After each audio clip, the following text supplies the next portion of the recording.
Hat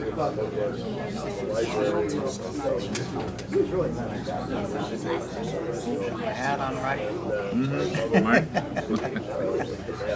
Yeah. Backwards bell.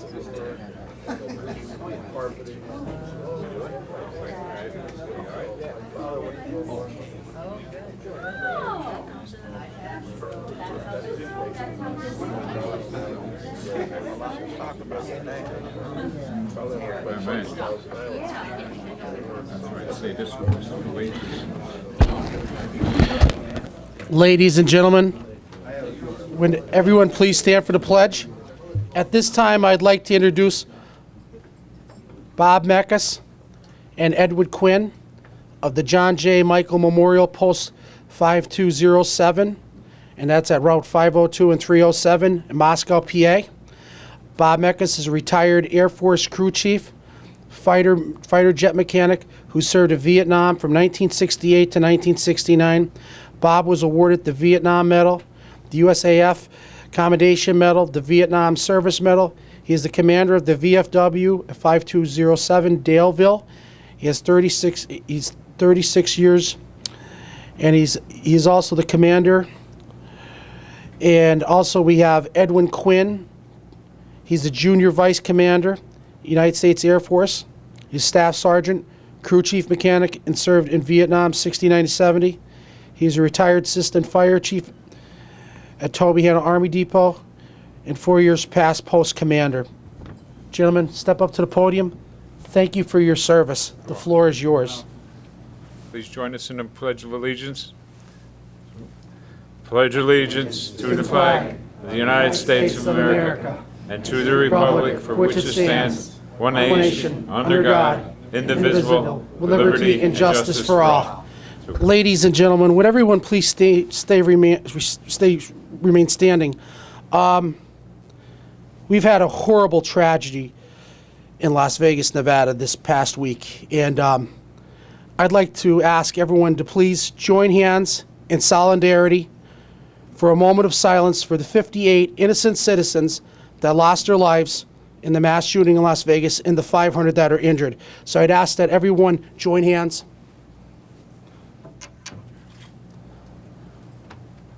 One more. Please keep them in your thoughts and prayers. This is horrible and shouldn't happen to any family. And there's so many loved ones that lost their lives. And all those that are in the hospital at this time trying to recuperate. Please keep them in your thoughts and prayers. It's very concerning, and our world is very concerning. And I just hope that everyone can just keep them in their thoughts and prayers.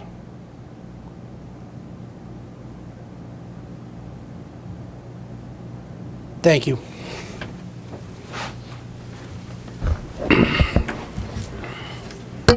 I'd like to thank our servicemen for coming in today. Thank you for your service. Thank you for being here.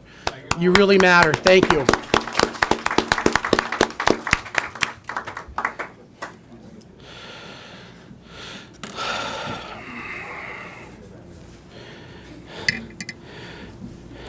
Okay, I'd like to make a motion for the approval of the minutes. Do I have a second? Second. Roll call. Commissioner Terriani? Commissioner Cummings? Yes. Commissioner O'Malley? Yes.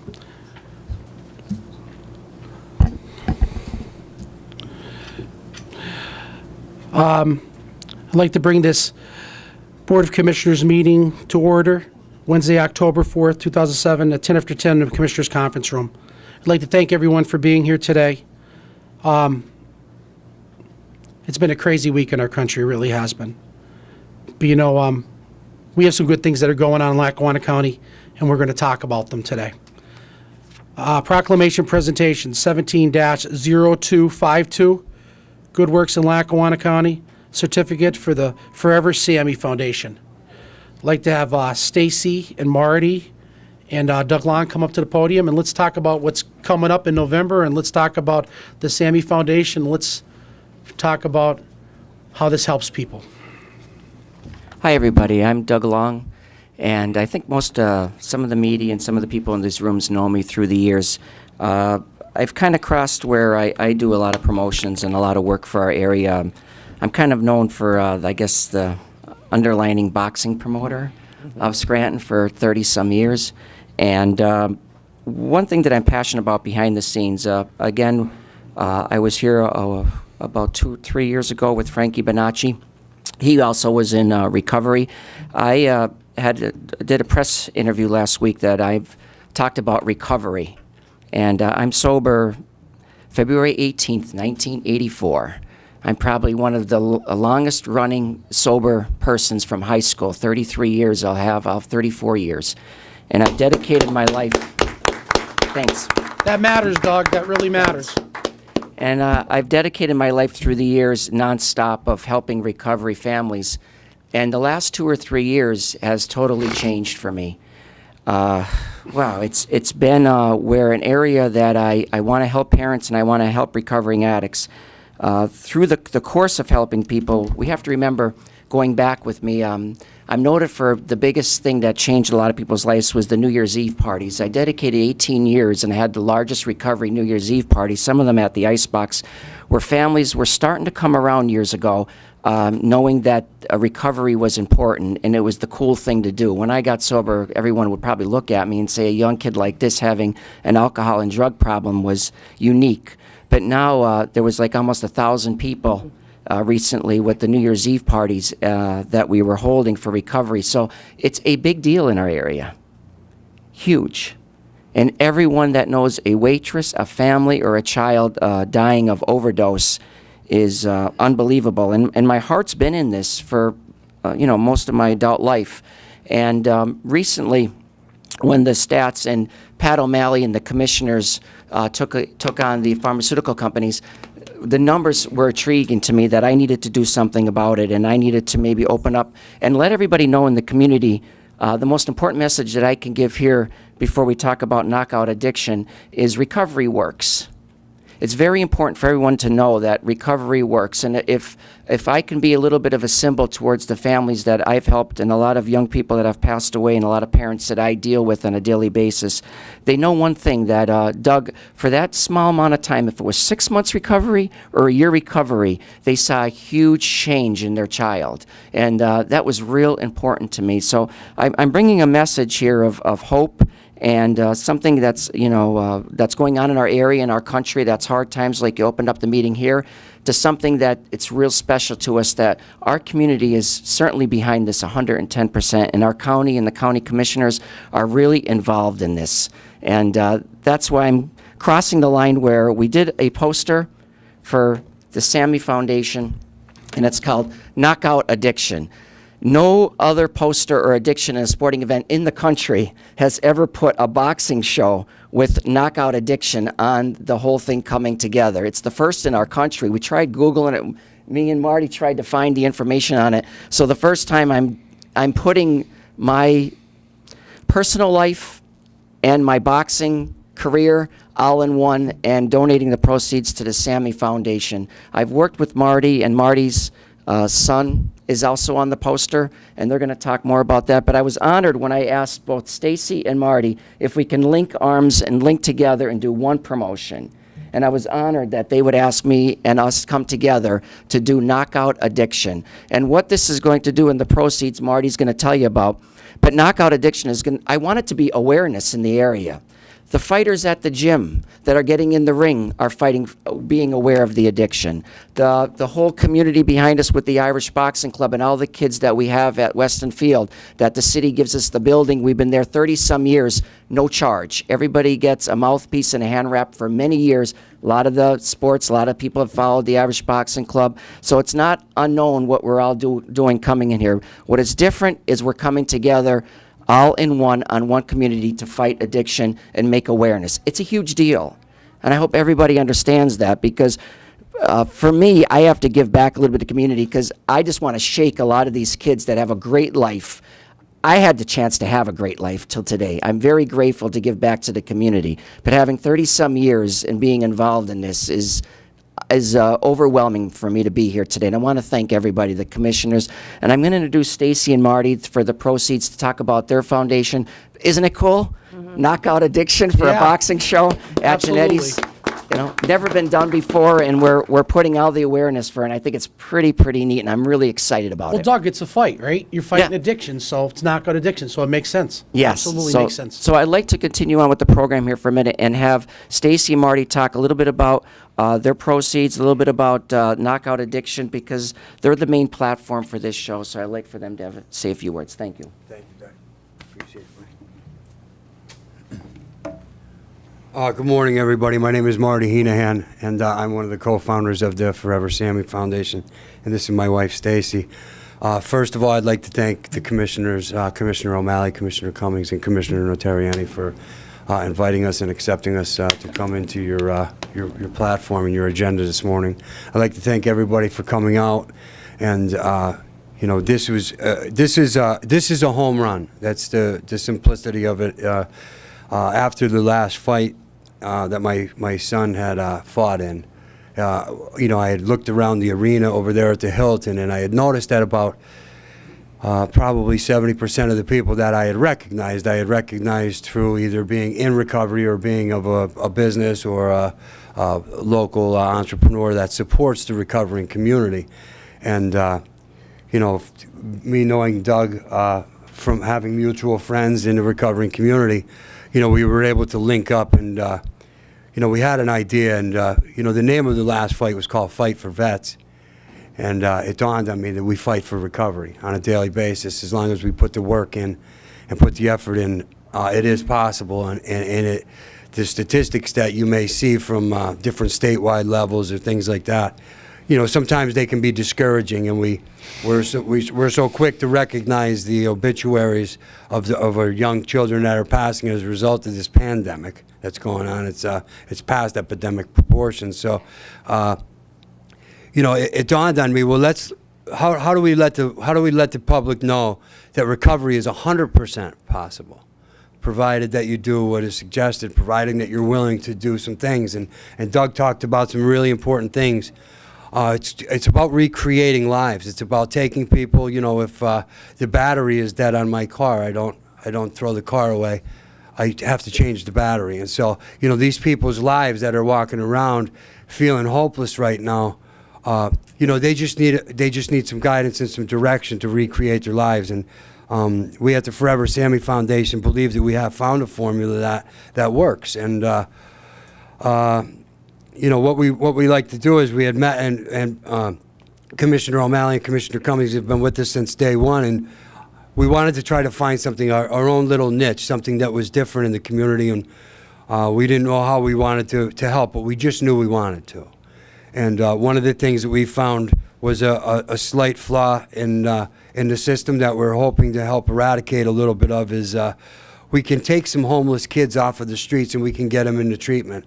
But unfortunately, when the funding or when their insurances lapse, we're returning them to homelessness and we're returning them to those dangerous environments. And so we decided that our foundation's mission, from the gracious donations of our community, we're going to financially bridge that gap. And so when we get somebody who is in a treatment facility and they have nowhere to go when they leave there, and we don't want to put them back in that same painful environment, and with the temptation being so high, we'll go out and we'll talk to them and we'll tell them why we do it. And we tell them that what it is that we thank them for allowing us to go out there and talk to them because they allow us to continue the spirit of Samy. When Samy was sober, she carried a great message of recovery. She carried a great message of hope to young girls. Some of them still sober today and attribute their sobriety to Samantha.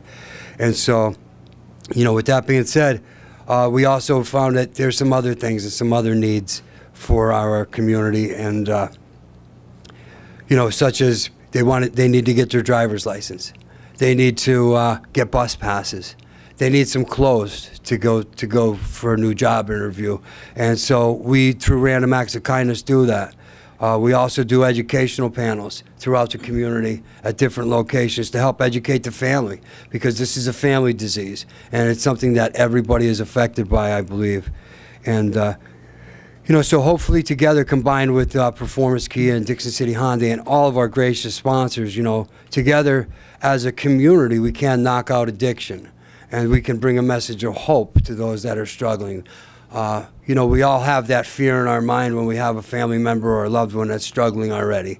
We don't need to compound that fear. What we need to do is we need to feed them a little bit of hope and let them know it can get better should they make a decision to do what is suggested. So I also have something. I have Commissioner Pat O'Malley has been running in the Steamtown Marathon for the past 21 consecutive years. And, you know, we were talking and he had mentioned, he said, you know, I'd like to run for Forever Samy Foundation this year. And I'm an emotional guy, and I don't apologize for that. Because I come from a very humble beginning, and I'm just so grateful and humbled and honored to even be standing here today.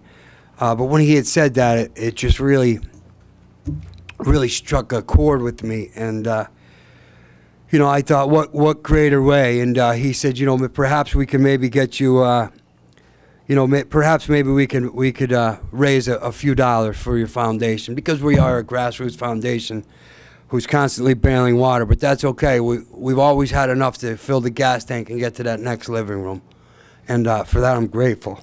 How does someone, if they want to give to the foundation, how do they do it, Marty? If anybody is interested in, you know, donating or sponsoring your run, they can go onto our foreversamy.org website, and there is a donate button on that, and they can just simply make a donation of their choosing, or if they would like to donate, you know, a quarter, 50 cents, $1 per mile, whatever they want. Anything is graciously accepted. You know, again, we're really humbled. But me and Stacy wanted to thank you, and so what we did is we had a special Forever Samy shirt made for you with the number 22 on the back. Oh boy, And it's a marathon shirt. That's not. I thought I was going to be wearing the air one. That's a marathon shirt. this is actually for a marathon marathon. special shirt for you, so if we could give you this, please.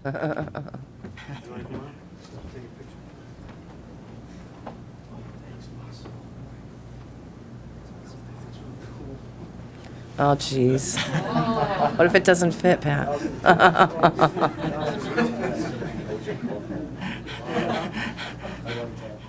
Oh, this is perfect. I thought I was going to be wearing one of those shirts. All right.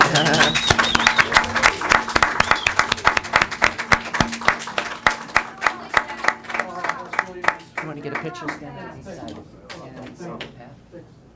And then turn around and show the shirt. Yeah, can I get a quick picture there, guys?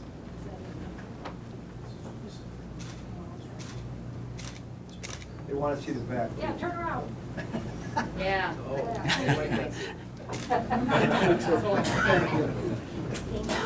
here, get in the picture real quick. Fran, let's talk in the picture. It's all about this is about bridging that between the rehab and making a home for themselves. It really matters.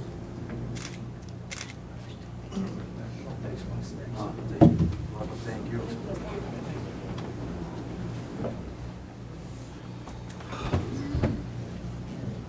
And just, you know, if I may, just in closing, I would just like to thank a longtime supporter and a friend of mine, Doug Long.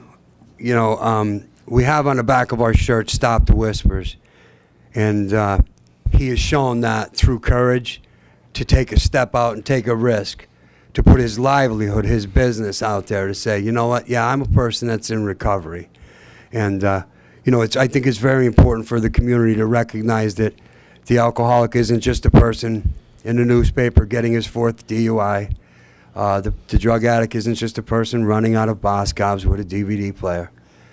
The alcoholics can be the people that are in your community, your lawyers, your nurses, your judges, and the recovering drug addicts can be the people that are paving your roads, that are holding your signs and changing your streetlights.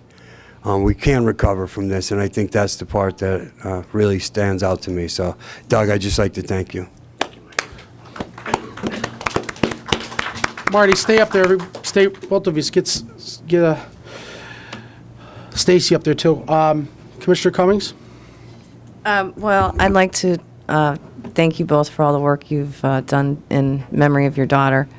You know, when I started doing this so many years ago, I never thought I'd be sitting here looking at such a great outreach that's occurred throughout our community. And for a husband and wife to do such an awesome job in memory of their daughter with such a great loss. You're awesome. I mean, really, the work you're doing is amazing. And Doug, I did not know that about you, but congratulations. Very proud of you. And I'm just proud to have been a part of what's happening and thrilled to help in any way, and glad that the community is supporting you, and that our commissioners have supported me and all of us in this endeavor to bring awareness to our county, to stop the whispers, to bring areas of help and hope to everyone that's been affected, and now working on prevention to stop it from happening to our future generations. Thank you so much for being here and for all your work. Thank you, Commissioner. You're welcome. Commissioner Terriani? It's really wonderful that your daughter's life isn't in vain, that you're That's right. promoting and you're helping other people to end their addiction, and it worked out to a point where it's just it's a great thing, and good luck, and anything we can do to be helpful, we're more than willing to do, and thank you very much. Thank you. Okay. Ladies and gentlemen, 235 citizens of Lackawanna County have died since 2014 to today from overdoses. And for their daughter, Samantha, you know what I mean? You mean, it should be a prerequisite that no parent should have to bury their child, but it happens. It does happen. I saw my mother go through it, but it happens. And you can either go in a corner and hide, or you can come out and you fight. And that's what Stacy and Marty did. They came out and they made a decision that we would have a great event at the courthouse in memory of Samy for all addicts, people in recovery, all of the different rehabs, to come out on a beautiful sunny day in the summer and get the help. At the first event in 2016, just 2 months after their daughter passed away, they actually had an individual came up that was strung out on heroin. And one of the counselors or a doctor was there and actually put him right into a rehab that day. So there's a lot of good people out there, and like we're talking about, stop the whispers. The whispers are over. You know what I mean? We got to stop it. It's out in the light now. This isn't a dirty secret. This could happen to anyone, and it happened to anyone and everyone. And every family's been affected, or they've known somebody that's been affected by it. So the more that you could support, the better off we'll be. And the bridge that Stacy and Marty bring together is so amazing, from someone that's on the street going to a rehab. But once they get to the rehab, where do you go back to living in a bridge? No. You're going to go right back to addiction. They're bridging the opportunity to get these people into a home, get them employment, getting them an ID to get a job, the things that really matter. So thank you to both of you, and to Doug, who's been at the forefront of this for years in the past, from all of his events for sobriety. And, I really believe that the Knockout Addiction boxing card, which will be on Friday, November 3rd, is a great opportunity for people to come out and see great amateur boxing matches. My father used to always say that the essence of boxing was in amateur fighting, because kids were fighting with their hearts, because they're fighting for trophies and they're fighting for the honor. And at this event, they're going to be fighting against addiction. And it really, really, really matters. So please, if you're able to come out, please come out. And would you like to, what's the foundation, if anybody would like to give anything to the foundation, Marty? Oh, the Forever Samy Foundation, if anybody is interested in sponsoring in any way, shape, or form, again, they could just simply go on to foreversamy.org on our website, and there is a donation button on there, in which way they can make a donation. Or if they're interested in making any other contribution of any kind, they can simply make any checks payable to People's Security Bank, Forever Samy organization, and it would be put into our account. Last but not least, there's a lot of great amateurs on this card, a lot of good fighters. But there's one fighter in particular that really stands above the rest. And his name is Marty Heenahan Jr. And in his last fight, he had a knockout. And he's fighting on behalf of his sister, Samy. So please, come on out on Friday, November 3rd, and see the fights. It's going to be a great night. Marty's going to do a great job. Everybody's going to be there. The more the merrier. And the more money we can get to the foundation, the better. So I'd just like to thank you guys for what you do all the time. Thank you very much, Thank you for Commissioner. having us. We have a certificate here now, guys. You're going to come up. You can't run off that quick. We have a certificate of recognition. The county of Lackawanna Board of Commissioners does hereby recognize the Forever Samy Foundation in honor of achieving designation of an organization providing not good works but great works in Lackawanna County. Given the 4th day of October 2017, on behalf of the 214,000 citizens by Commissioner Patrick M. O'Malley, Jerry Notarianni, Lorraine A. Cummings. Please come forward. And you caught me off guard with the shirt. Really good.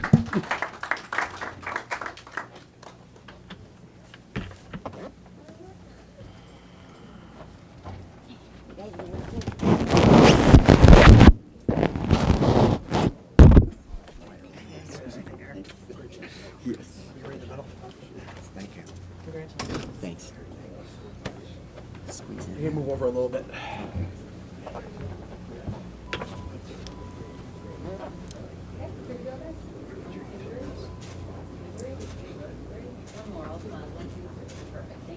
Thank you.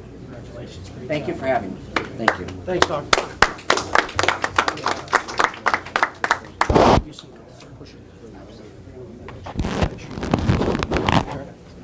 Fran, they're going to need that for their website to push, okay?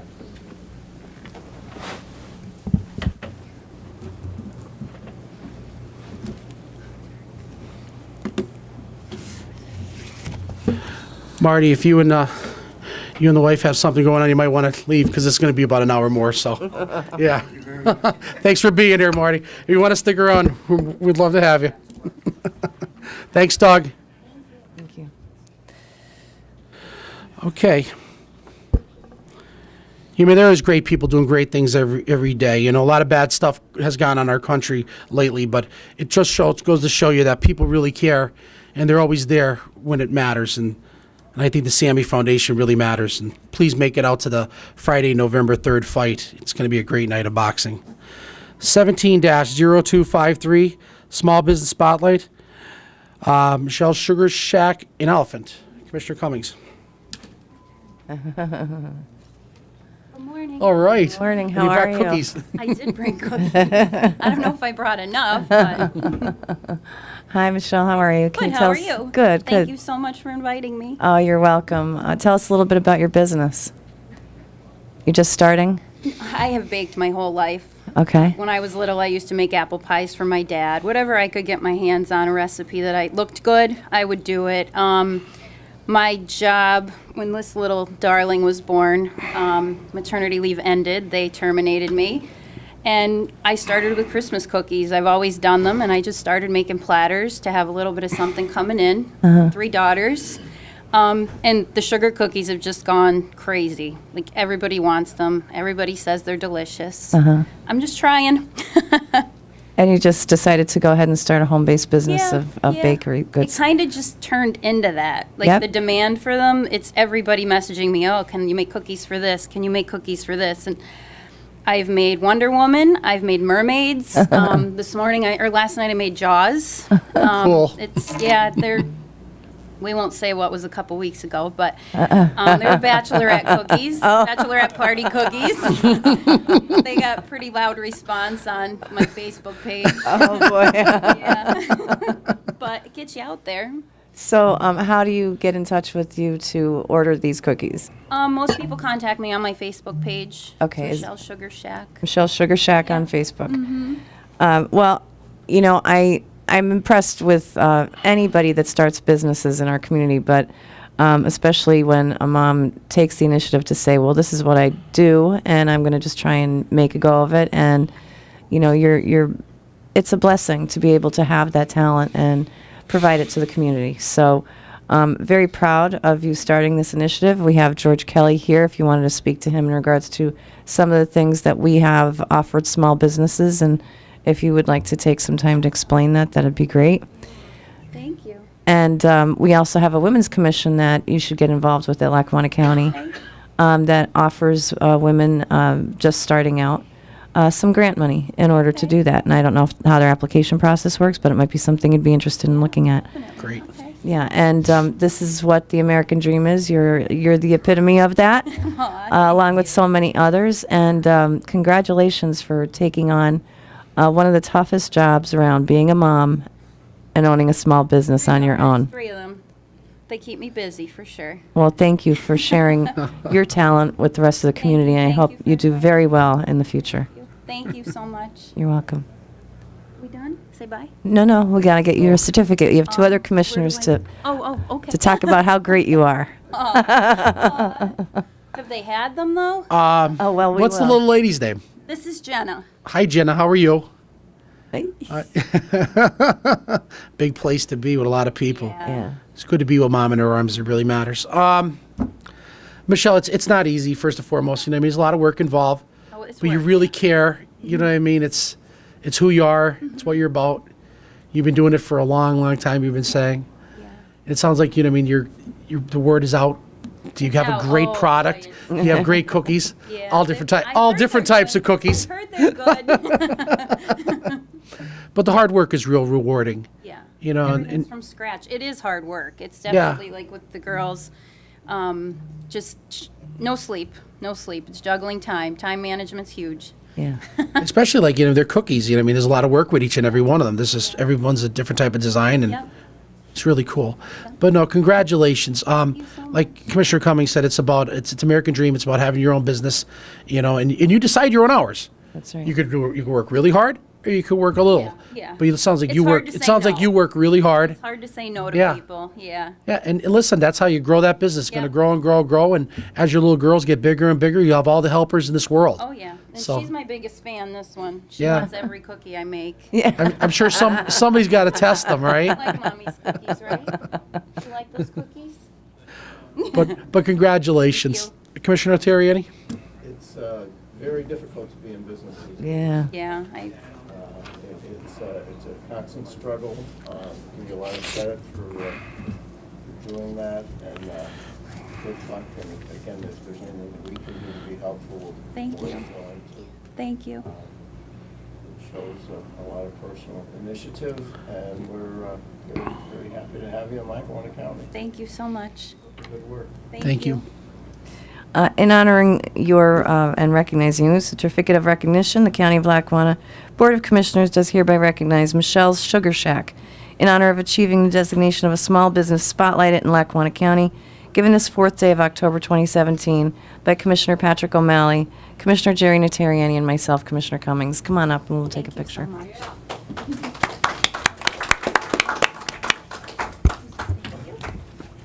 Say thank you. Thank you so much. Pleasure.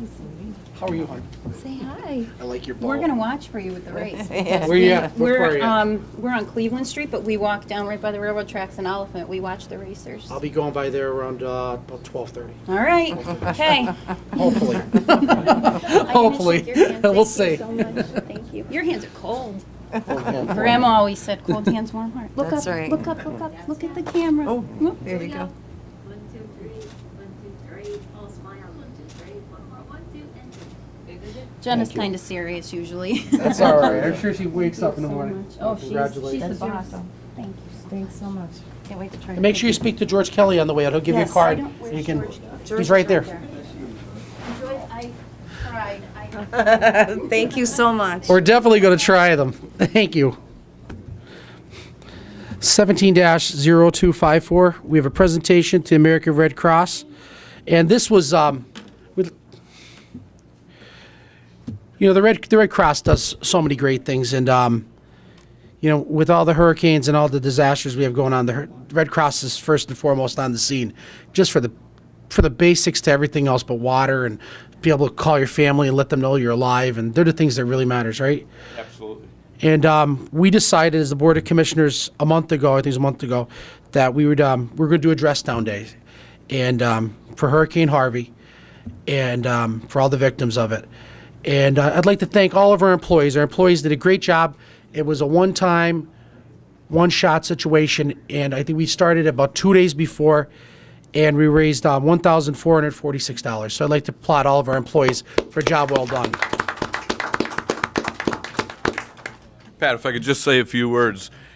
Every dollar really makes a difference because a lot of people don't know when the Red Cross was formed, we're mandated to respond to all natural disasters, be it a fire in Scranton or be it a flood in Texas or Florida or Puerto Rico.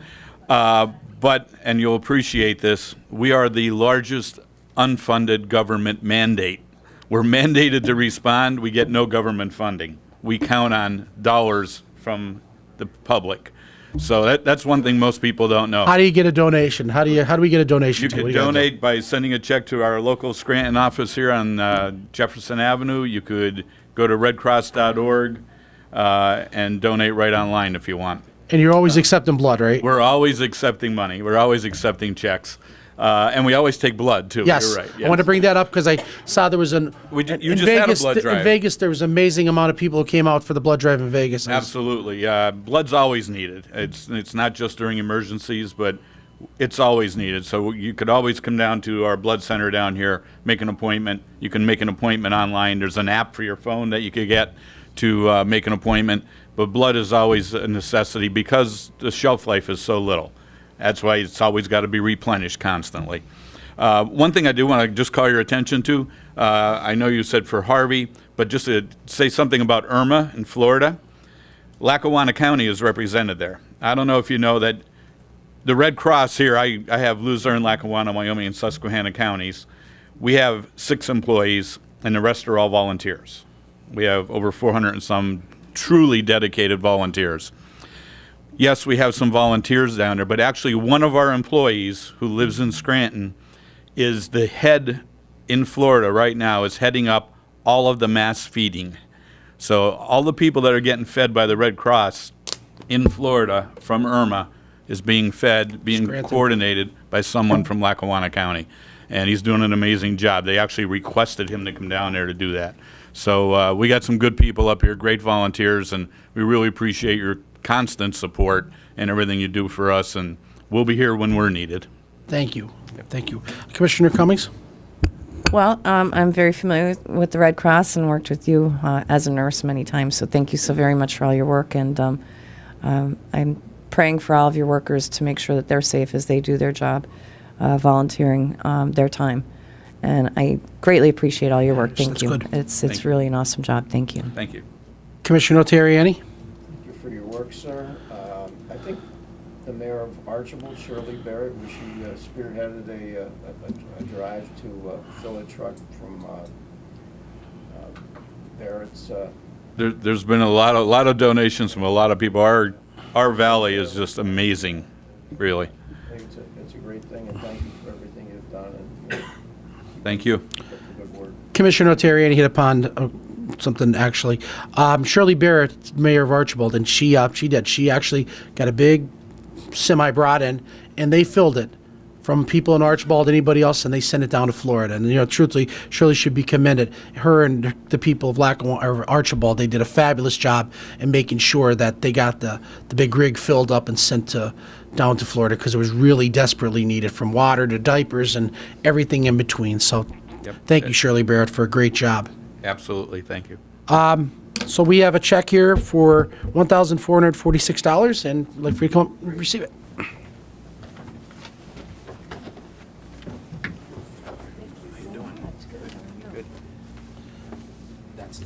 Okay. Now, this one, you can't sign the back of this one.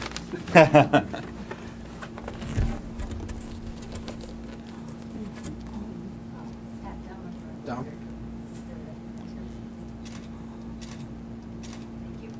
Thank you. Thanks, Jerry. Thank you. Yeah, thank you. Congratulations, boss.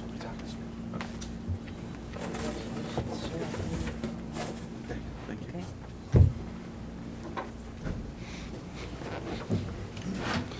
But getting back to the people who volunteer for the Red Cross, they're putting themselves in harm's way, and a lot of times they might be the first people on the scene. So I just like to thank everyone that's involved with the Red Cross. They do a marvelous job, and like I said, you have dirty water, there's disease, and there's so many things that they really are taking their lives in their own hands. And Commissioner Cummings really hit upon it by saying that, you really keep them in your thoughts and prayers, because they're doing God's work for us. So, Yeah, they are. Yeah. but great job.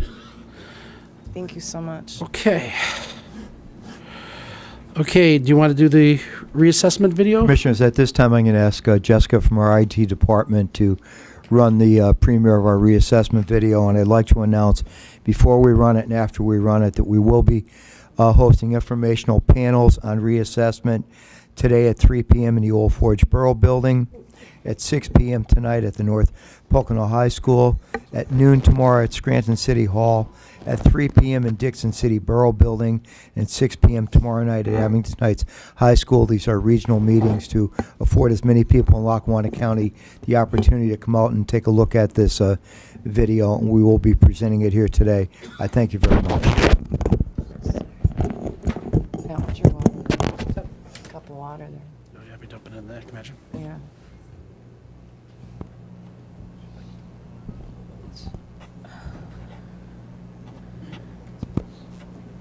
It's gonna be warm on Sunday, 80 degrees.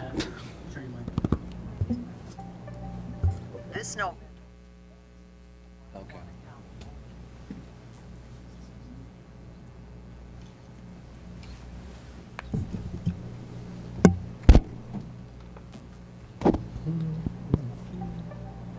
This November, every citizen of Lackawanna County will be presented with a unique opportunity to vote on a referendum question that will decide whether the county should be authorized to borrow money, if necessary, to conduct a county-wide reassessment. If approved, this would be the first time in nearly a half a century that all property assessments were revised to more accurately and equitably reflect each property's fair market value.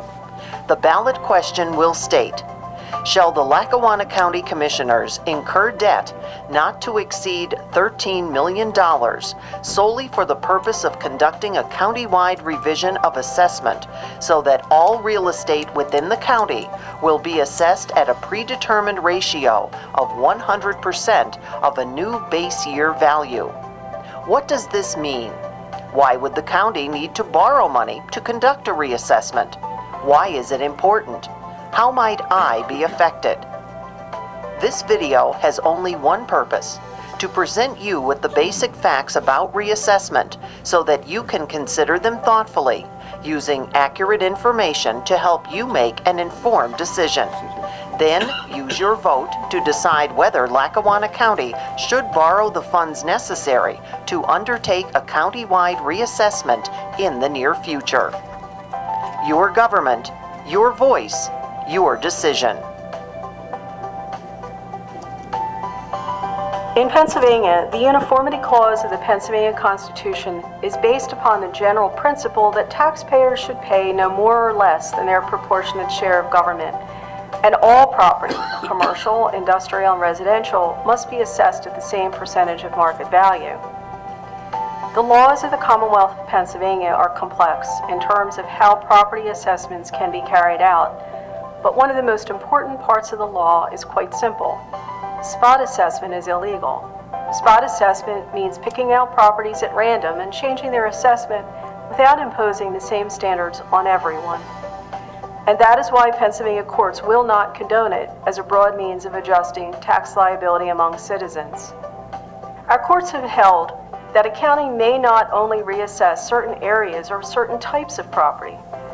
All property is considered one class in Pennsylvania, so that assessments may not be changed to current market value unless the entire county is revalued through the countywide reassessment process. Generally speaking, what this means to property owners is that their properties, both homes and businesses, must be evaluated using the same set of standards. This is protection for every property owner, so that they cannot be singled out. For example, a property owner cannot be treated differently because they recently purchased their property as compared to owners of similar properties that have owned their property for years. Likewise, all properties in the county must be reassessed at the same time. A county may not limit a reassessment to only commercial properties or those that were recently purchased. The constitutional imperative of uniformity means that it becomes necessary to periodically step back and look at everyone's property in order to ensure that the burden of taxation is properly distributed and no one is paying more or less than their fair share of taxes. Property values change over time, Unless a county undertakes a countywide revision of assessment, the tax assessments remain static regardless of fluctuations in market value. Reassessment is taking a fresh look at every property in Lackawanna County to adjust for changing demographics, shifting population centers, and fluidity appearing within commercial and residential areas. These factors spontaneously appear in all communities and have the potential to impact property values. In order to fairly calculate assessments based on the current market values of property and use that information to help equalize tax responsibility of all property owners, a county needs an unbiased opinion. This is the function of a countywide reassessment. It is an unbiased evaluation of the current market value of every property within the county. So why does it cost so much to do a reassessment? Why would Lackawanna County need to borrow money to pay for a countywide reassessment? There are over 100,000 parcels of real property in Lackawanna County, and the county has not completed a countywide reassessment since 1968. Many of the county records have not been updated for many years. This data collection process will be completed through a series of data mailers sent to property owners, supplemented by in-person interviews during site visits by trained personnel. The role of the data collector is to visit each property to make certain that each property is correctly described on county records in terms of the basic characteristics of each property. These basic characteristics include the exterior dimensions of each property, the number of buildings, and the use of each building. In the case of homes, the characteristics will include the number of bedrooms and baths. The data collection process is perhaps the most critical portion of a reassessment because the data collected is the data used to value each property. It is also one of the most costly elements of a countywide reassessment. An explanation of the reassessment process will give you an idea of why it may be necessary for the county to borrow money to pay to complete a countywide reassessment. A reassessment can be very expensive. The county needs to know that they are authorized to borrow money only if necessary in order to complete a reassessment. Reassessment employs the same set of directly observable criteria to calculate the market value. Therefore, equity is a cornerstone inherent in the process. The process for reassessment follows a multi-step plan of action. 1. An independent company from outside our area is charged with valuing all of the properties in the county.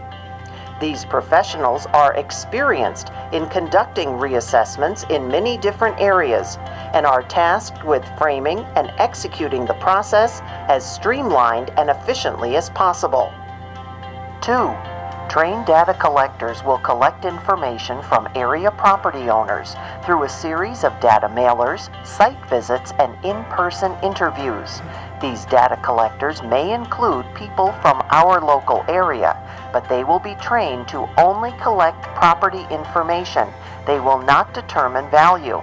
It is important that the county's records accurately describe each property, because it is this information that appraisers will use in the valuation process. 3.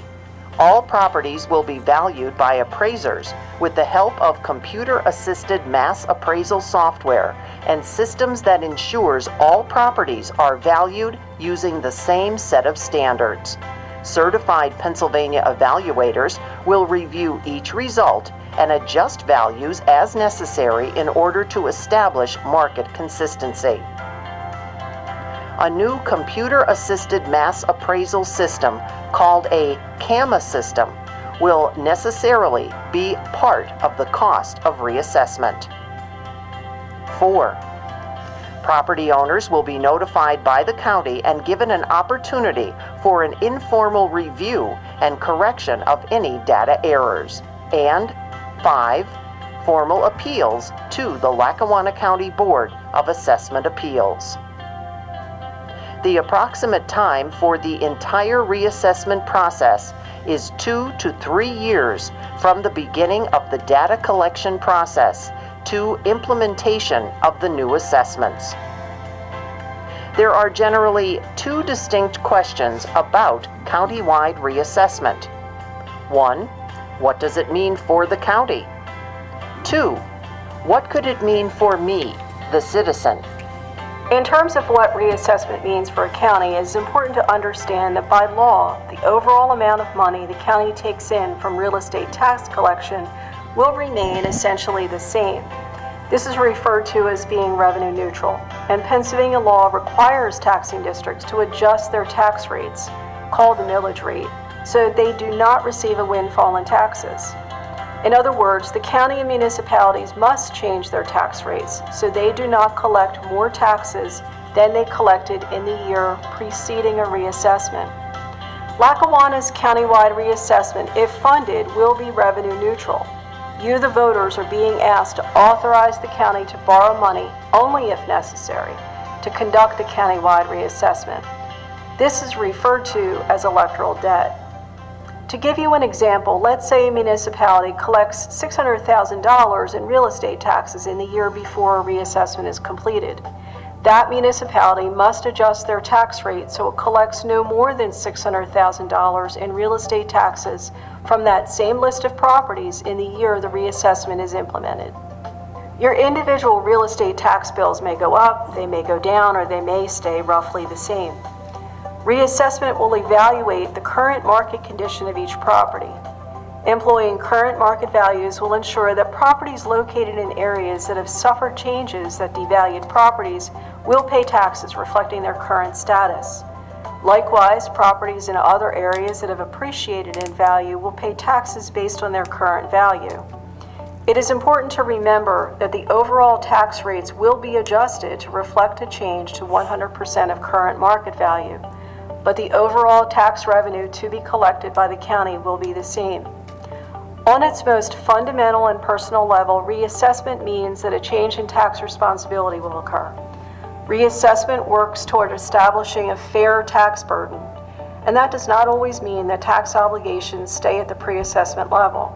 No one should assume that reassessment will result in an across-the-board tax increase for everyone. Some tax bills may rise, some may fall, some may stay the same. The goal of reassessment is that every property owner pay their fair share of real estate taxes. Reassessment. While there are multiple steps to the process of reassessment, the purpose is remarkably simple.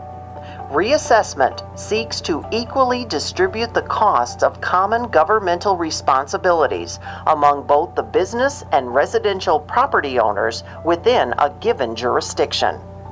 Reassessment seeks to use current market values to establish tax responsibility. Reassessment seeks to align the reality of the shifting free market with the designated share of taxable burden. Reassessment is an effort to apply objective criteria uniformly to all properties in order to ensure that all property owners bear only their proportionate share of the financial obligation to fund governmental services. This November, use the information you've gained from this video, from various media outlets, as well as what you've learned at informational town meetings scheduled throughout the county to make your decision. The responsibility of a citizen is to be engaged, to be part of the decision-making process, and to be an active participant in your government. These are the gifts bestowed on us by our founding fathers. Take advantage and use your vote in the manner you believe to be correct when Election Day comes this November and the ballot referendum question asks, shall the Lackawanna County Commissioners incur debt not to exceed $13 million solely for the purpose of conducting a countywide revision of assessment so that all real estate within the county will be assessed at a predetermined ratio of 100% of a new base year value? Your vote, your voice, your decision.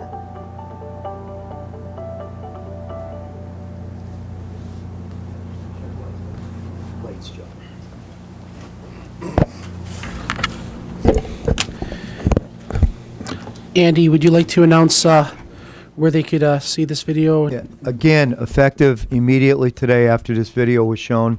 You could go to the Lackawanna County website, lackawannacounty.org. Anybody can view it there. They will also be posted in all of the local community libraries throughout Lackawanna County. They'll also be on our Twitter site, Facebook, any place we have public access to. We're going to put these, and I think ECTV? ECTV is going to be asked to run this over and over again. And I believe we're also going to provide copies to the networks, to BRE, to Fox, and to NEP if they decide that they want to use it. So we thank everybody, and there will be informational sessions throughout today and tomorrow, 5 different informational sessions throughout the county. We encourage you to attend one at your convenience, and any questions you have, please ask Joan Richter Price, who's a reassessment expert in the Commonwealth of Pennsylvania, who was featured in the video, will be at each one, and she will answer any questions that you have. So I thank you very much. Thank you, Chief Wallace. Opportunity for the public to address the board on agenda items only.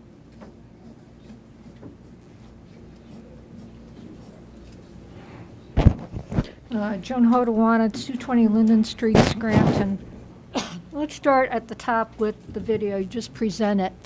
Was it my ears, or did the audio go down a couple times?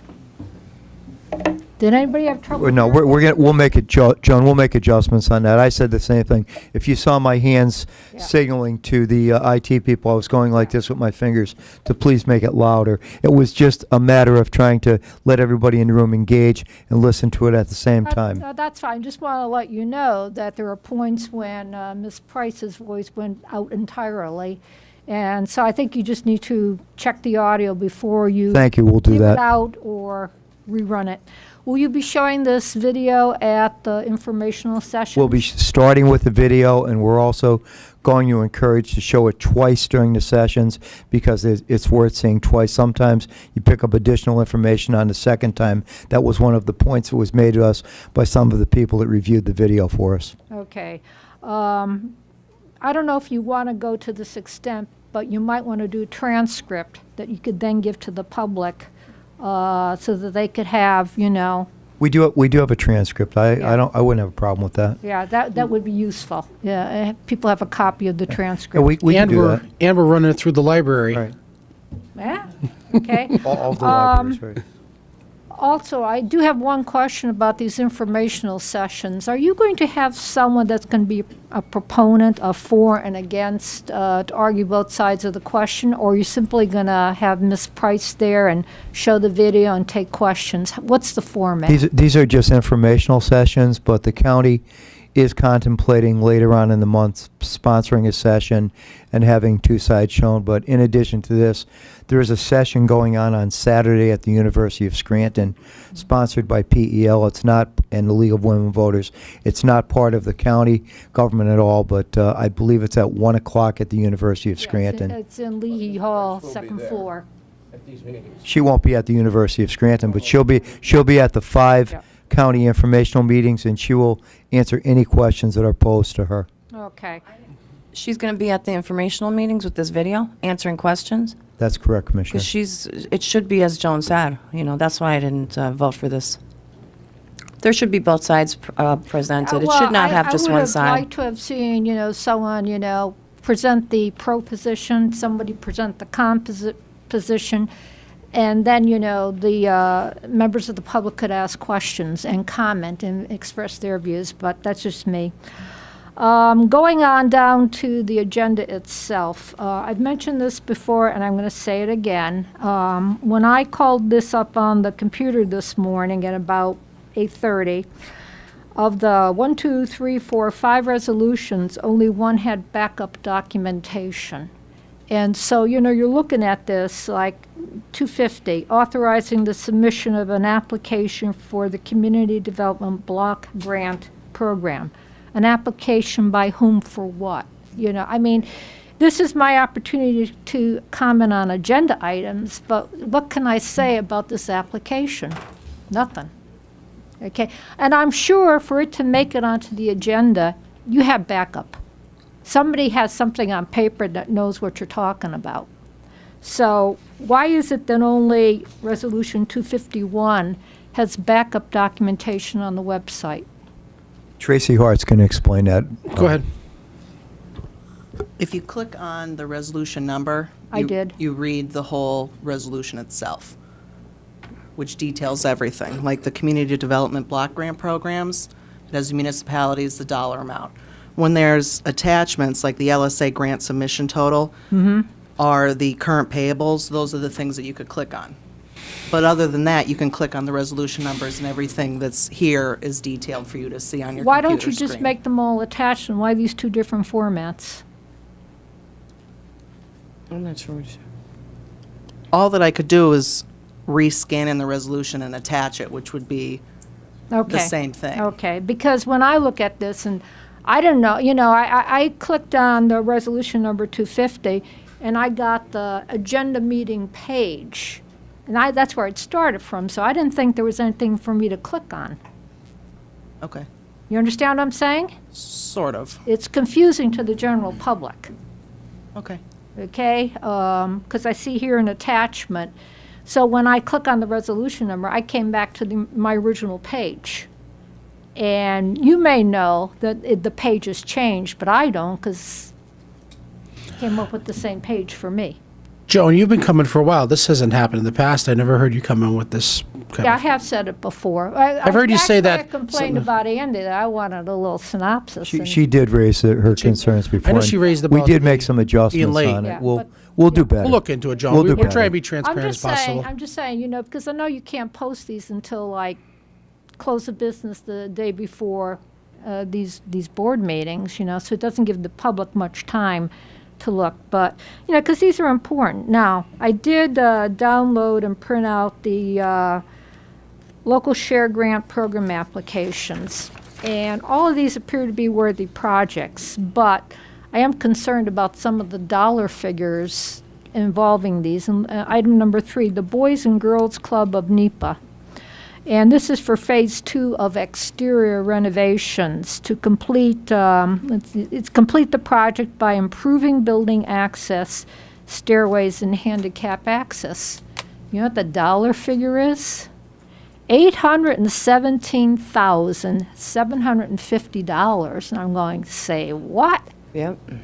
That's now, I mean, maybe that's justified, maybe it's not. But $817,000? George will explain this when I he stands hope up. so, because you know how many buildings you could build from scratch for Just bought the glove for 1.2 $817,000? mil, yeah. So, I mean, that's only phase 2 of this exterior renovation project.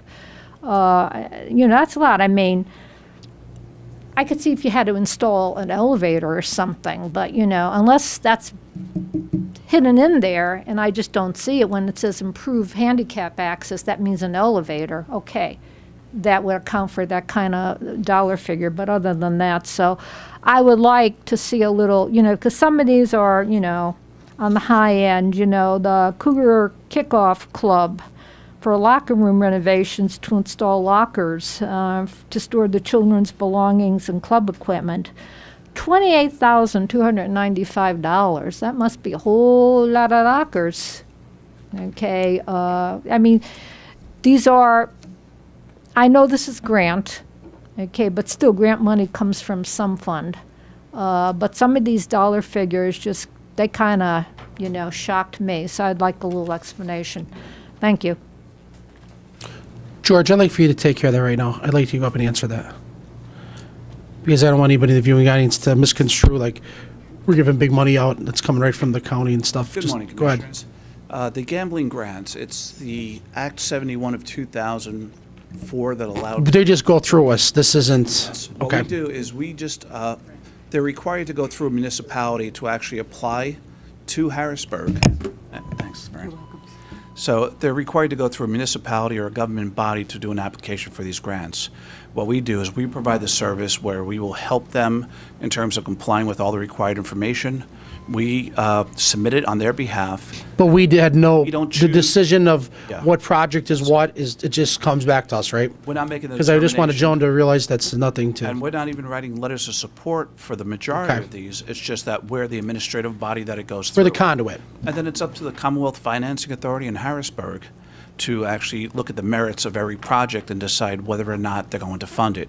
Most of these projects, large majority, do not get funded, and then they use a good way of measuring the impact economic-wise and community development-wise. So again, the commissioners, I'm not asking you to support these today. It's just part of our administrative duties and fiduciary duties as a county. I just didn't want the viewing audience to think that we were spending $800,000 on staircases or something. And for the record, we do have 2 applications of this list that are county-generated and done by the county. So we're looking to do a blight-to-blight program to eliminate blight, demolish housing, and create first-time home buyer housing for $300,000. And we're also looking for some money to renovate our trolley to invest in That's our us culture asking. and heritage. Okay. Thanks, George. 17-0225.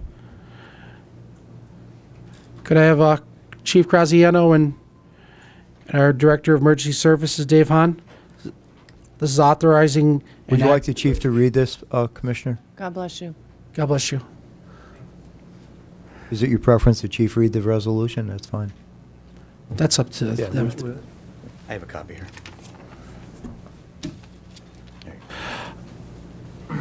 Let's just talk about this for a second. You know, ladies and gentlemen, you saw what happened in Vegas. It's tremendous. I mean, it just happened up in Wyoming County a couple months ago. I think 3 people died that day in that ShopRite or wherever it was. But, you know, a lot of people, you know, their families are destroyed after a situation like this. And, I mean, this can't become the norm. It just can't be. I mean, this isn't what, you know, we raise our children for, you know, to go to a concert, which would be fun and enjoyable, and you're in Vegas, and you die because someone has a gripe or a mental condition or whatever you may have, to kill 58 people and put 500 people in the hospitals. This is something that it's just so scary. And, you know, we talked about this months ago about making sure our community's prepared, but, like, I would hope that this is preparation that would never, ever have to be utilized. But we're at a crossroads now where it really is something we have to be concerned about. So we talked with our emergency services director, who always tries to make sure that everybody's safe in Lackawanna County, Dave Hahn, to come up with an opportunity for people to come out and view a seminar to try to keep the people knowing what's going on if something goes wrong, to be alert, to watch your surroundings, to if you know there's anything that someone might be up to contact the authorities, just to make sure people are safe. You know, like, geez, people would be afraid to just go to a crowded area now. This is a scary time. And I know that all of us, including the Board of Commissioners, wants to make sure that our 214,000 citizens are as prepared as they possibly can be. And so we bring this to the citizens at our Board of Commissioners meeting, this seminar. Dave? Yes, sir. As you well know, we've been working on this for several months.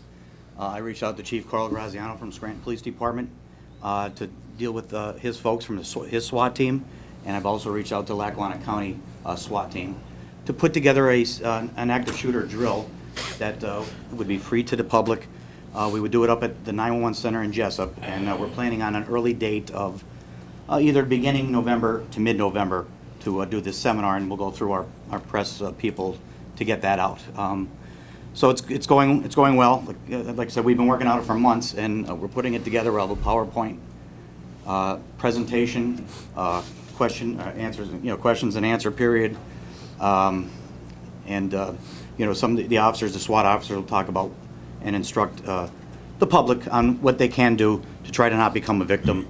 You know, once that active shooter starts firing. So I think it's going to be an important seminar. We really wish that most of the public would try to attend if they can.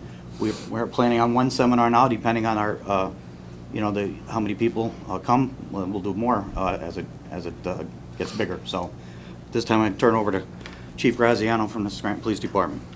Chief, thank you both. Thank you both of you for being here, because both of you're retired from being a state police officer, Dave, and Carl's been with the Scranton Police Department for close to 30 years, and he's the chief. And, you know, this is the largest municipality with the largest police force. And thank you for being here. If I may. Today is Carl's 25th anniversary, so he's all right. hit his 25th anniversary. All right, Carl. So, well, thanks. Good job. Thanks. Seems like yesterday, but I had hair when I started. So, yeah, and just to echo with Director Hahn said, I mean, today, the only thing predictable about policing in society is that it's unpredictable anymore. So the more information we can give to the public, not only how to keep themselves safe or to identify potential threats, if you see something, say something. It's also what our response would be and what they are going to expect if we can hope that this doesn't happen. We can't plan on hope. We have to plan on what may happen. We have to plan for the worst. So we going to get together and give that information to the public. When first responders are responding, we do training every year. We'll be doing another active shooter training for all of the officers in the department in January. And our response may not be the typical response the public would expect. And we want to get that information out so that they know what to expect if this ever does, God forbid, happen locally, what our response would be and how we're going to react to it. So if we can get that out to the public, if it helps one person, it's a positive. And Carl, the first responders did a tremendous job in Vegas. They were right on the spot. They got there immediately. They got into the Mandalay and they breached the door. And this was all over we're talking about 10 minutes, 12, 15 minutes. I believe that I was listed, it was 11 minutes from the first shot to the last shot. And statistically, if we talk about the previous mass shootings in the United States, it's usually when the first contact is made with the police, with the shooter or shooters, is when it usually ends. So the quickest that can get done is really the goal. And that's what happened in that particular case. And it was just as bad as it was, there were so many heroes that day, people that selflessly threw themselves on top of their spouses and died, helped a person over the fence, carried people into a safer area, put people under the stage. A lot of these people didn't have to do it, but they rose to the occasion. And, they should be commended. They really are heroes. But like you said, especially our first responders, because, the bullets are coming, our first responders are running at it. So, this is to you guys and what our law enforcement across our country do every day. They do a fabulous job. It really matters what you guys do. So, Commissioners, you want me to read the formal resolution now then? Yes. The resolution of the Board of Commissioners of Lackawanna County authorizing a planning and response to an active shooter seminar for all of the residents of Lackawanna County. Whereas Lackawanna County is the home to approximately 214,000 citizens, whereas the frequency of active shooter incidents has increased in recent years, and these incidents have affected numerous places where citizens congregate, such as schools, workplaces, places of worship, shopping malls, public meetings, movie theaters, and most recently, concert venues. Whereas studies have shown that 53% of active shooting events in the United States between the years 2000 and 2015 were finished before law enforcement officials could arrive on the scene. Whereas the Board of Commissioners of Lackawanna County believes that offering a planning and response seminar to an active shooter incident will help to reduce the risk of active shooter incidents while improving preparedness and strengthening ongoing efforts intended to prevent future occurrences. And whereas the Lackawanna County and the Scranton SWAT teams have agreed to conduct a planning and response to an active shooter seminar for the residents of Lackawanna County, and whereas the Lackawanna County Board of Commissioners believe it is in the best interest of Lackawanna County to take positive action in sponsoring and hosting this seminar to increase the preparedness of its citizens in the event of an active shooter incident. Now therefore, we, the Board of Commissioners of Lackawanna County, does hereby resolve the following. 1. Lackawanna County shall sponsor and host a planning and response to an active shooter seminar during the month of November 2017 at a date and time to be set by members of the SWAT teams. 2. The seminar shall take place at the Lackawanna County Emergency Services Building and shall be open free of charge to all of the residents of Lackawanna County. Adopted at a regular Board of Commissioners meeting this day. I'd like to make a motion authorizing an active shooting seminar. Do I have a second? Second. On the question, Commissioner Cummings. Thank you for all your work. So proud of everything that you're doing, and I look forward to seeing what you have to show all of us in the community. Thank you. Commissioner Terriani. It's about making sure our citizens are safe and prepared. And this is preparation. It's for them to be prepared, and it's just concerning, but at least we're going to give them an opportunity that some other people may have not gotten, so they'll have an understanding what to do if a gun goes off. Roll call. Commissioner Terriani? Yes. Commissioner Cummings? Yes. Commissioner O'Malley? Yes. Dave, thanks for coming in. Thanks, Chief. Thank you for being here today. Thank you. 17-0248. Approving the current county payables. Be it resolved, the Board of Commissioners of Lackawanna County does hereby approve the following payables from the Lackawanna County General Fund, numbers 250431 through 251006 inclusive, totaling $6,234,723.20. Electronic fund transfers, including all payroll accounts, totaling $5,026,877.12. And Deputy Director Jermaine Helkowski is here to explain and answer any questions on the payables. Good morning, Commissioners. Good morning, Joanne. All the invoices have been reviewed, audited, and paid. If you have any additional questions, we would be happy to get that information to you. Does the board have any questions for Jermaine? I'd like to make a motion approving current payables. Do I have a second? Second. Roll call. Commissioner Terriani? Commissioner Cummings? Commissioner O'Malley? Yes. 17-0249. This is approving a plan of refinancing by the Lackawanna County Industrial Development Authority for the University of Scranton, approving in accordance with Section 147F of the Internal Revenue Code of 1986 as amended, a plan of financing by the Lackawanna County Industrial Development Authority, whereas pursuant to the Pennsylvania Economic Development Act, to act in financing authority for the projects for the county, whereas the University of Scranton has requested the authority to issue revenue bonds in one or more series in an aggregate principal amount not to exceed $75 million to provide financing for a project called The Project, consisting of the refunding of Pennsylvania higher educational facilities bonds, University of Scranton Independent Colleges, refunding City of Wilkes-Barre Finance Authority bonds, Series 2010, the payment and cost of issuing the bonds, whereas the authority has authorized the issuing of the bonds pursuant to resolution adopted by the authority on August 23, 2016, subject to approval of issuance of the bonds, whereas the approval by this board, as evidenced by this resolution, will enable the authority to finance the project without imposing any liability on the county or its citizens or taxpayers, whereas Section 147 of the Internal Revenue Code provides for this, whereas the board is the applicable elected representative of the county within the meaning of the code, whereas in accordance with section of the code, a hearing was held by the authority at 10 a.m. local time on September 12, 2017, in connection with the issuance of the bonds. A report of such hearing has been provided. Now, therefore, the Board of Commissioners of Lackawanna County resolved the issuance of bonds by authority in the aggregate principal amount not to exceed $75 million, and the use of proceeds of the bonds to finance the project is hereby approved. The foregoing action of the board shall not in any way pledge or obligate the credit or taxing powers of the County of Lackawanna, nor shall the county be liable for the payment of the principal of premium or any interest on the bonds or any cost related thereto. And we are pleased to have Mr. Ed Steinmetz, Vice President for Finance and Administration at the University of Scranton, to further explain and answer any questions for the commissioners at this time. Thank you, Mr. Steinmetz, for coming in. Thank you. Thanks for having me. I think the resolution clarifies it. It's a pure refinancing by the University of Scranton, refinancing of existing debt. We're required to have an authority that we would issue the bonds through. We prefer to use Lackawanna County authorities. The Scranton-Lackawanna Health and Welfare Authority had already completed their issues for the current year, so we are using the Lackawanna County Industrial Development Authority for this particular issue. There is no obligation to the county.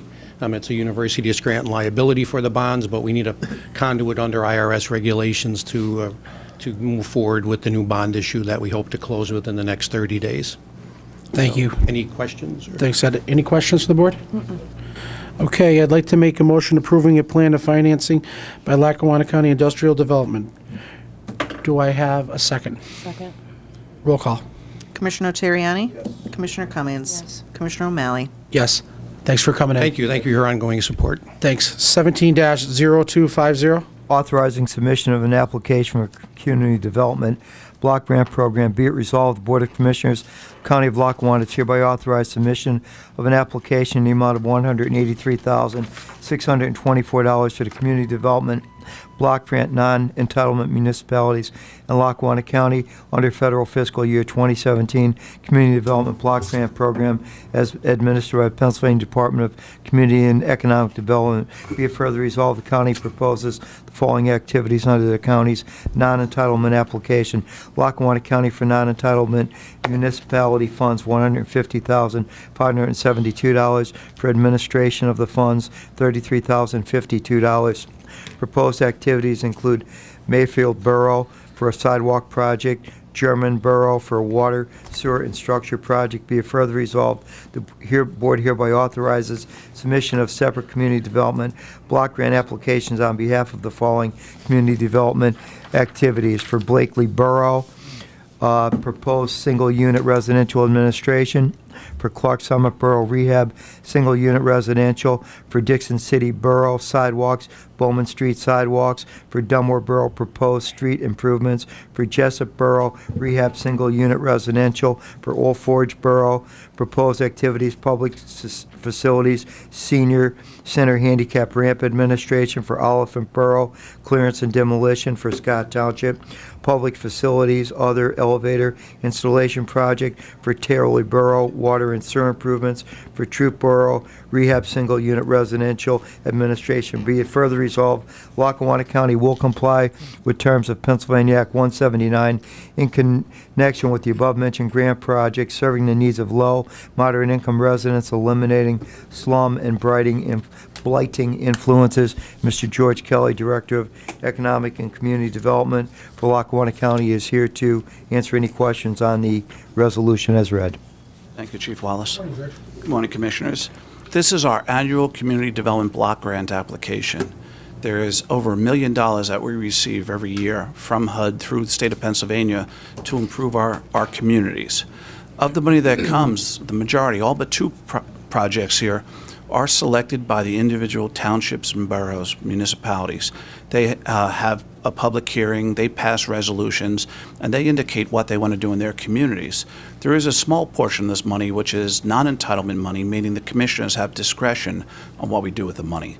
We had public meetings around the county, we had submissions of projects, and these are the two projects that were able to be justified, meet a national objective, and were invested the money in the two communities. Does the board have any questions for George? Okay, I'd like to make a motion authorizing the submission of an application for Community Development Block Grant Program. Do I have a second? Second. Roll call? Commissioner Terriani? Yes. Commissioner Cummings? Yes. Commissioner O'Malley? Yes. 17-0251. This is authorizing the filing of local share grant LSA program applications, authorizing the filing of these applications with the Monroe County Local Share Account Grant to the Pennsylvania Department of Community and Economic Development for the Commonwealth of Pennsylvania. Whereas Lackawanna County is interested in promoting economic development and revitalization within Lackawanna County. Whereas Lackawanna County is submitting grant applications to the Pennsylvania Department of Community and Economic Development through Monroe County Local Share Program on behalf of the following agencies as detailed: Ambrose Revels, American Legion's Post 328 Archbald, $44,661 for facility repairs and improvements. American Legion Post number 327, Oliphant, $36,225 for facility renovations projects. The Boys and Girls Club of Northeastern Pennsylvania, $817,750 for exterior renovations. The Children's Advocacy Center of Northeastern Pennsylvania, $28,360 for therapy center projects. The Dunmore Little League, $383,078 for a sports complex renovation. A greenhouse project in the amount of $32,530 for an ADA accessibility repair and programming. For Goodwill's Industry, $157,500 employment first project for a vehicle purchase. The Lackawanna County Land Bank, $300,000 for Blight to Bright program demolition and rehab of housing. Number 9, the Scranton Educational Improvement Organization for $50,000 for Education Awareness Center. Number 10, Troop Borough, $206,341 for the Pearl Street Sanitary Sewer Project. Number 11, Trip Park Miss E League, $25,000 for field renovations and equipment. Number 12, the Electric City Trolley Museum Association, $93,497 for the restoration of trolley car number 505. 13, the United Community Outreach Bank, $61,000 for a fire sprinkler system. Number 14, the Cougar Kickoff Club for $28,295 for locker room renovations. And number 15, the American Legion Michael Steiner Post, number 411 in Jessup, Pennsylvania for $48,729 for facility renovations. Whereas the Lackawanna County hereby authorizes the chairman of the Board of Commissioners of Lackawanna County to sign and authorize all documents and accept any awards related to these Monroe County local share grants. Now therefore be it resolved this 4th day of October 2017, the Lackawanna County Board of Commissioners authorizes submission of these applications for Monroe County local share grant program on behalf of the above named entities and their respective projects. And again, we have Mr. George Kelly, our Director of Economic and Community Development, to answer any questions for the Board of Commissioners on these local share grants. Thank you, Mr. Kelly. Thank you again. George. As I mentioned earlier, Act 71 of 2004 created the Horse Racing Gaming Act, which provides revenue, 4% of revenue that the casinos generate in terms of slot revenue from Mount Airy are shared between Monroe County and the other 4 contiguous counties around Monroe County. These are applications, they're simply ask, where we look for the Commonwealth Financing Authority to have the wisdom to pick the right projects. I mentioned before there was 2 projects that the county are directly involved in that would benefit county and our residents. Great. Does the board have any questions for Mr. Kelly? No, I just have some commentary. Okay. The Children's Advocacy Center is probably one of the main ones that I would support on this, but because there's so many on here that I just can't support, I wouldn't vote for it. But in addition to that, I never vote for this funding based on the fact that LSA, local share account, is from casino money, which we provided them the ability to have a casino here, the voters of Pennsylvania, in order to get relief from our property taxes. So to have to ask this money be spent on programs for the land bank, which I do support the initiatives that Commissioner O'Malley and yourself are working on, after the people have lost their home because they couldn't afford the property taxes, is a joke, putting it bluntly. I think it's a slap in the face of the taxpayers. And I disagree with that immensely, for us to even request that. We just had 1,900 people on a upset sale list this past week. Now, I don't know if it was land, homes, whatever it was. 35 of the properties were lost. I've yet to review the list from the tax sale. But this is, how much is the total that Kevin Mitchell graciously added up for me? $2.3 million. Okay, now I understand that, the statement generally is if we don't request it, somebody else will get it. It's not really guaranteed we're going to get the money anyway because it's not through our county, it's through Monroe. We're lucky to receive it. No, I don't agree.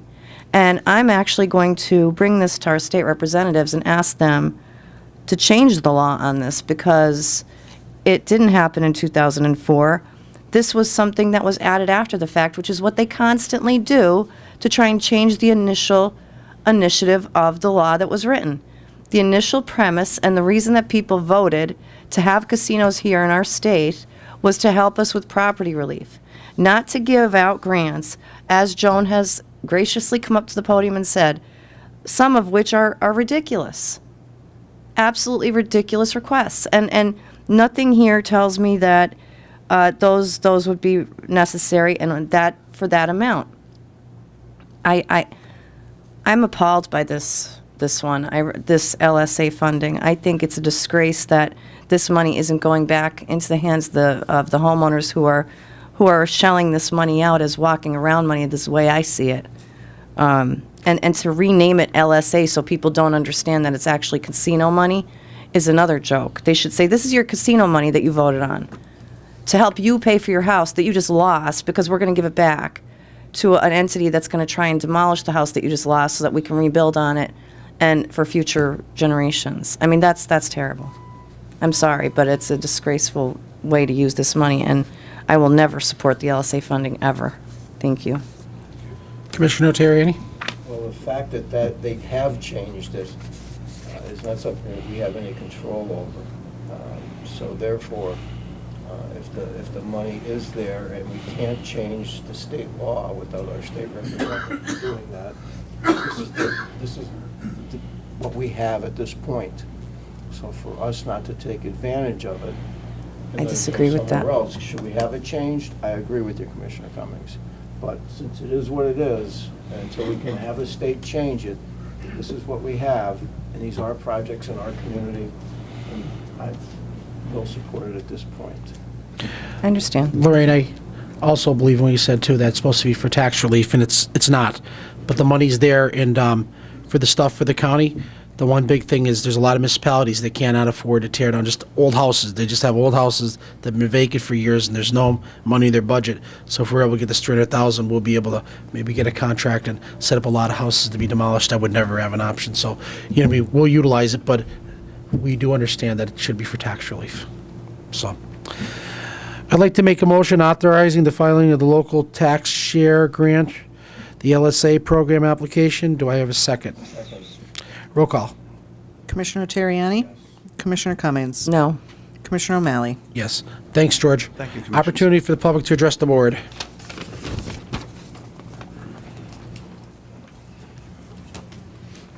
All these tall people. Joan Hodawan, it's 220 Linden Street. Let me go back to my favorite topic again, which is money. You're about to enter the planning process for the 2018 budget, correct? Yes. Now, I just want to make sure I have an understanding that the budget will have to be approved by November 15th county meeting? No, not approved. What is the deadline for you to approve What's it? our January 4th, we have a tentative, and then I think it's actually up till December 15th, isn't it? Tentative budget is October 13th, and I believe our final approval is scheduled for November 15th. I have to check the language. But I know in it can the actually charter. be further than that. They're, but they're, that's- they're, right. Yeah, okay. Do you have any idea of when a draft might be available for public review? Of the tentative budget? Yeah. We're continuing to work on it as we sit here. We hold meetings on it on a daily basis. We're hoping to have something ready prior to the adoption on the 13th, hopefully 24 hours in advance. So maybe October 12th?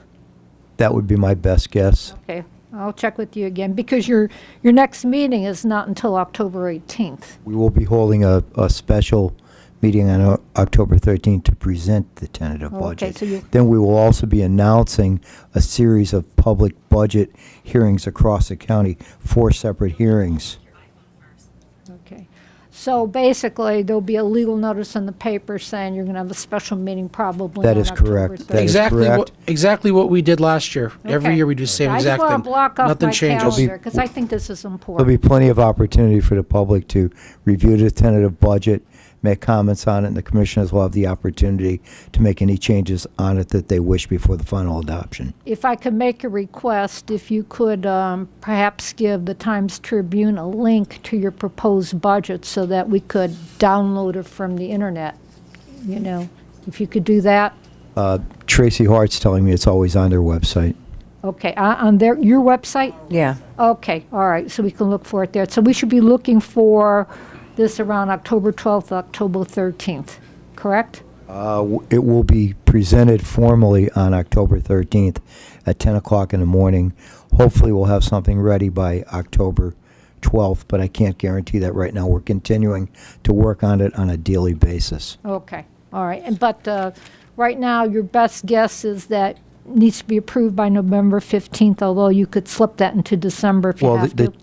the charter says November 15th, but there are provisions to extend the dates on it till Yeah, 'cause December. That is your- correct. That's your last meeting until December 13th, and normally you have a budget by December 1st. This Board of Commissioners adopted it last year on November 15th, and their goal is to try and do the same thing this year. I can't guarantee they're going to, but that is their goal. Okay, well, I'll be looking forward to it with eager anticipation. Thank you. Anyone else? Okay, Commissioner Cummings? Last meeting, I was discussing issues with the opioid crisis and some of the things I was working on in regards to that in Washington. I just wanted to share some information. Marie Schumacher isn't here, but I did tell her that I was fighting this at the federal level as well. And something that has occurred last year that I think was major upset to the to the pharmaceuticals, and something that's good for our citizenry, is the AMA dropped pain as a vital sign as of June 16, 2016. And she had asked me if I was Very working nice. on that. Yeah. If there was, if we were doing anything else. And that was one of the results of the work that we've been doing in regards to stopping this opioid crisis. So just wanted to read a couple excerpts from the write-up that was done. I just want to make sure that's okay. Is it okay for me to read this? It's from a newspaper article, so I won't get any. Okay. AMA drops pain as vital sign, Pain News Network, June 16, 2016, by Pat Anson, editor. The nation's largest medical society is recommending that pain be removed as a fifth vital sign in professional medical standards, a move critics say will make it even more difficult for pain sufferers to have their pain properly diagnosed and treated. The AMA represents over 200,000 physicians in the U.S. and is very influential in setting public health policy. The AMA's new president said physicians played a key role in starting the so-called opioid epidemic by overprescribing pain medication and now must do their part to end it. He has brought into perhaps, well, I don't want to read that part because that's just another opinion, but as of this date, June 16, 2016, they voted to drop pain as their fifth vital sign. That's great. Now, with that said, we still have the Veterans Administration to work on. So that's what I've been working on recently.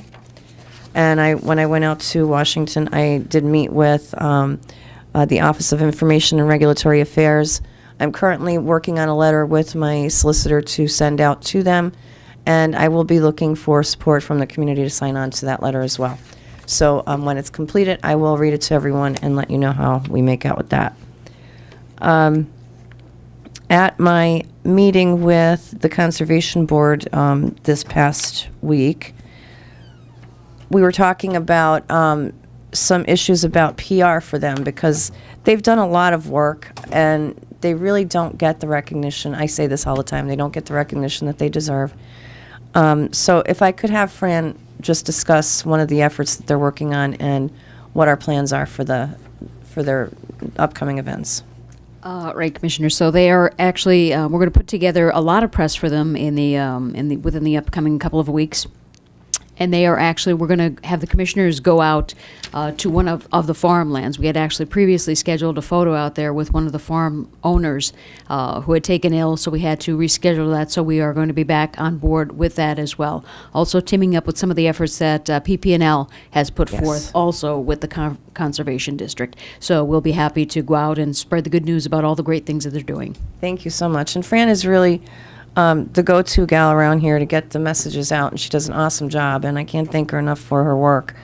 Her and Joe Dorenzo do a really good job of helping us out, but you'll see Fran Pantuso out at 8, 9 o'clock at night taking pictures, and it's just amazing all the work that she does, and I applaud her and I thank you for your work. Thank you so much. And with the Conservation District, they do a lot of good work. They are fighting right now for some cuts, and I'm generally not one that would not want to cut in Harrisburg. However, I'm hoping to meet with some of the state reps on that and try and ease the burden on the Conservation Board and our farmers, because people don't understand how much Jerry Stiles and his group help out our community. Anywhere from, water runoff, if you have a driveway that's giving you a problem, they actually go out and help you with that. And it's on the county. We do that. We provide that service. So, I've had complaints where mosquitoes were coming in because of a watershed area that was in the backyard of someone in different areas, and they go out and look at it and offer suggestions and have them, reroute some of the dirt or whatever. They're extremely knowledgeable in this area and can really help people out with some of the problems even on their own properties that they're not aware of. So hopefully with this recognition, we'll be able to get that information out for them. And I really appreciate the work that they're doing. In regards to the reassessment video, I didn't vote for the expenditure on that. And I think that the video was done very professionally and well. However, I think that I had requested many cuts to the original version, and I think that our meetings should be more spread out. We should have had more of them in the evening. I found the schedule to be a little bit clustered into 2 days rather than across the month to give more people the opportunity to address their concerns. I think that there should be more than just one person who, I believe this woman is, does she work in this field and actually makes a living out of reassessment? So she would be making money on any reassessments possibly that would occur across the state. So I believe she'd be in favor of this. And I don't think she'd have I think she'd be biased in her presentation. As everyone knows, if I had to vote on it today, I would say no. I have no problem admitting that fact. I'm against reassessment, period.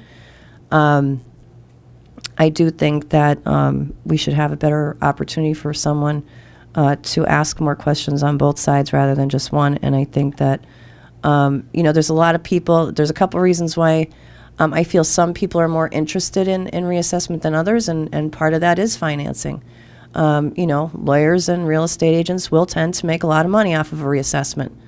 Actually, a real lot of money. I don't believe that their opinion is even valid in this argument because of that fact. So I won't say any more on that, but I will say I'm a little disappointed in the fact that we aren't holding more evening meetings and more spread out, although I do understand the costs associated with it because this woman will be in attendance. I did not realize she would be there. So that's about all I have to say on that issue. Thank you. Commissioner Terriani? I think that woman did as fair a job as you could under the circumstances. I'm not in favor of it being on the ballot in November. There's no question about it. I am in favor of reassessment. I have three little examples here of assessments in Lackawanna County right now. Just like a little bit of a idea of what is wrong with it. The fact that it hasn't been done in 50 years is wrong. That's not how it's done. There are states that mandate it be done every 3, 5, 7 years. The idea is to keep it fair. It's never fair. This particular one, these homes are next door neighbors. They're in Einan. One home is 3,500 square feet. It's assessed at $21,000. The lot is 70 total assessment. The lot is 75 by 150. The one next door, the home is 23,000 square feet. The lot is 100 by 150, and it's assessed at $19,000.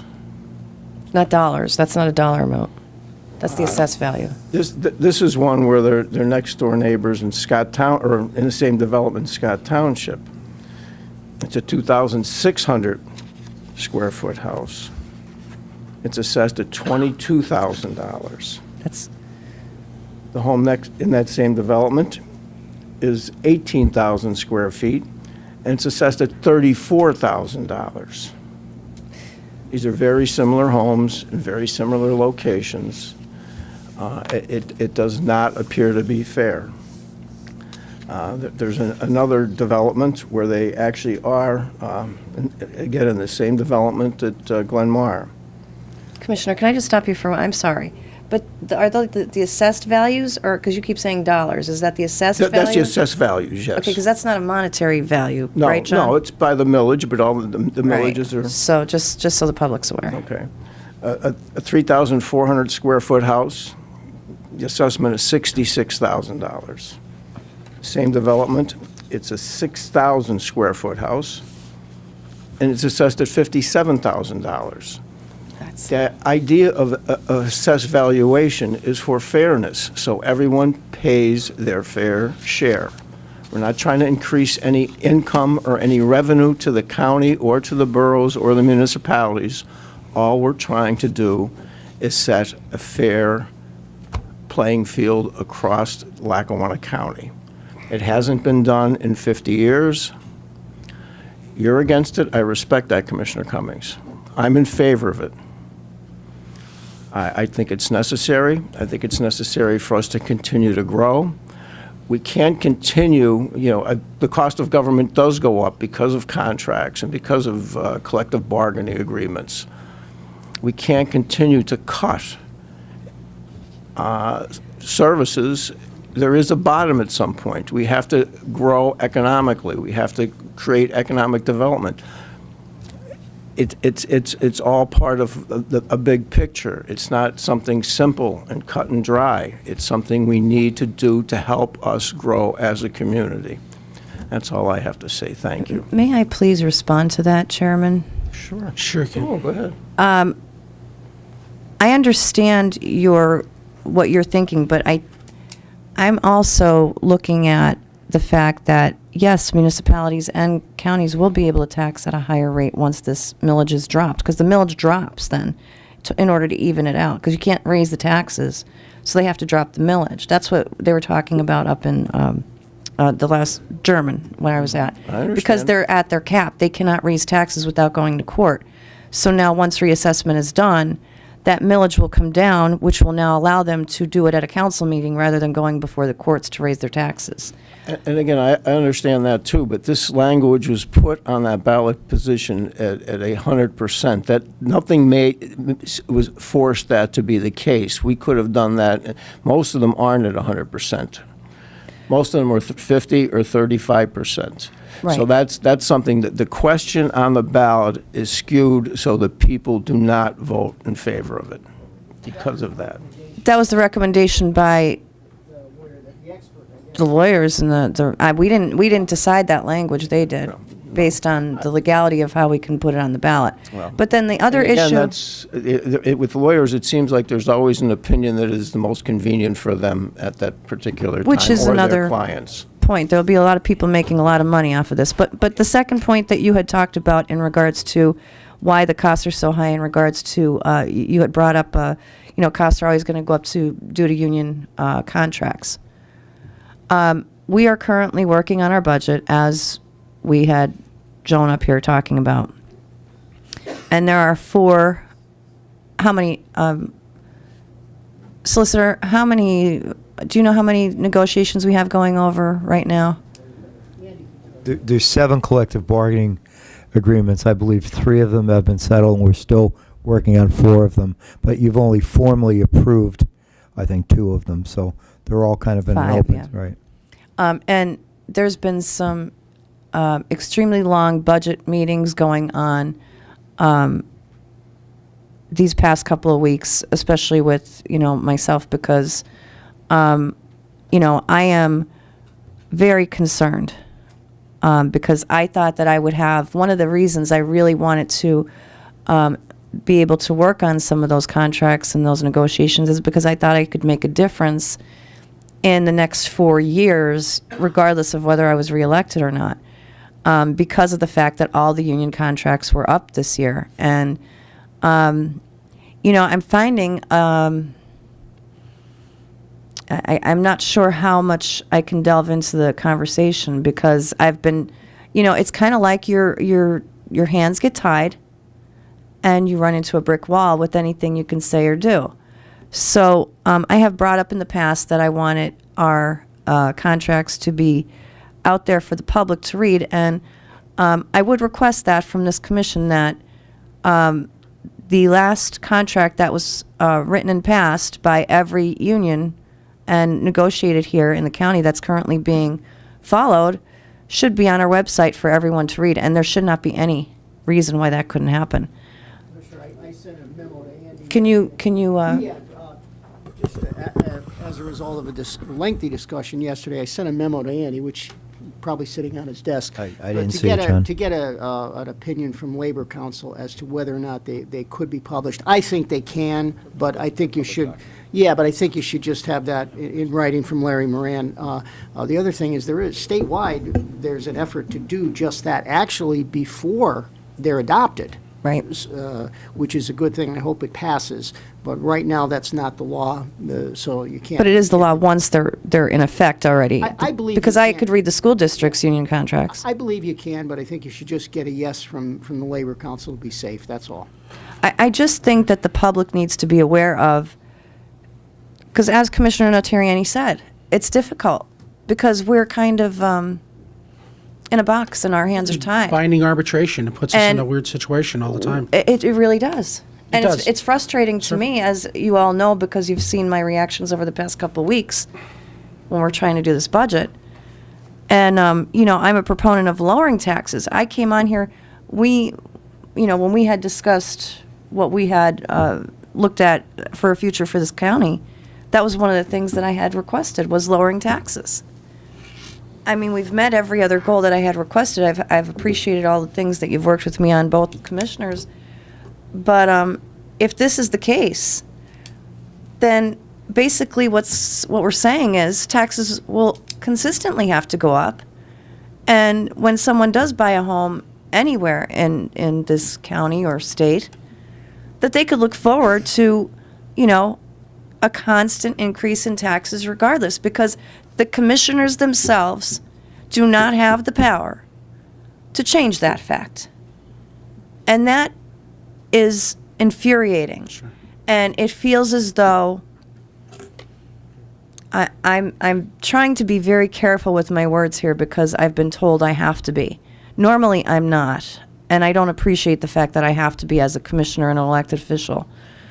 And I am looking, in regards to that and to Washington for some more answers because I believe that as commissioners, if we have to have a budget, and if you have commissioners that are trying to maintain that budget, we should have the ability to do that without having our hands tied by some people that aren't ever elected, have no right to tell us that we can't do that. And I disagree with the entire premise of how it's happening. Okay. And I just want the public to know I'm very frustrated by the process, and I'm frustrated by the legality of the fact that I cannot tell you. And that's what I do. I inform the public. And right now, I cannot. I am being told I cannot legally inform you, the citizens, about what's happening in regards to your money. And it's infuriating to me. And hopefully, we will be able to do something about that. And I won't stop until we can. So I'm not just stopping at the county level with this issue because it's the only reason reassessment is required. Thank you. Okay. Donnie, talk to me about the ballot question really quick. Do we have to have a number in there what it could cost us to do a reassessment? Yeah, Commissioner, under the act that allows for us to put the budget, the debt question on the ballot, you have to signify a number. And we went with the 13 million because we thought that was with the estimates that secured by Chief of Staff Wallace and his survey and review. We figured that was the higher end of the reassessment itself. And that's compared to, Tom Durkin's not here, what we paid in the past, so we went up from that. Correct. And it's not skewed, it's just a number that we came up with. It could actually been higher. We were actually talking Could've been about higher, actually being higher. Well, as we indicated to Commissioner Cummings in the past, this is just the cost of the reassessment itself. This does not count the cost of appeals in the future resulting from reassessment if there are appeals. Okay. The video, I And feel, not that it's going to be 13 million. The budget question is up to 13 Up to million. It 13. could be less than 13 million. which but we will fight we're- to, if it comes to that, we'll fight to make sure it's the least it possibly Correct. can be for yeah, the exactly. viewing It would go audience. It would go out for bid, and we would have to get in RFPs and so forth. Commissioner, it's just the video, there were a lot of discussions on that video, but 3 times in that video it says, is this if necessary? Well, it is necessary. That's why we're asking for the loan. And I'm not sure that the video was corrected. I did not look at it today because I don't think Commissioner Cummings was too happy with it the way it was. No, I was not. No, we discussed it, we weren't, but I like that to be stated, that, the video keeps referring, if necessary. Well, it is necessary. That's why it's being put on the ballot. There is no money to pay for it. And we think it's going to cost a heck of a lot more. And we don't It is. think that the implementation, that's going to cost a fortune also. Well, it's still costing Luzerne County Gotta- money. Okay, it is definitely necessary, but No, it is necessary to take out a loan, not the no, I mean, reassessment. no. It is necessary for us to take a loan if it does go to the that. alternatives to pay for it are one of two: either raise taxes or borrow the money. And That's by right. putting the ballot question out there for the taxpayers, the county would then be able to borrow the money to pay for it, but it would be considered as electoral debt as opposed to non-electoral debt, and wouldn't go against the county cap in the future. Okay. Just very simple. I'm in the middle of this. I come out Tuesday, November 7th for the general election. It's your opportunity to vote. I truly believe the video is in the middle. It doesn't go to the right, doesn't go to the left. It kind of just tells people exactly what reassessment is. We're going to have tons of opportunities for it to be seen between ECTV, our website, the, was it 5 times, Andy? 5 hearings. And it's going to be at the library. It's all over the place. So people are really going to have the opportunity to see the video. Make your decision on behalf of your family. That's what we ask for. And please, go out and vote. Our veterans fought for your rights. Our servicemen and women fight for that right every day. Please, register to vote. Come out and vote. Make your decision. Make it be heard on behalf of your family, because it really matters.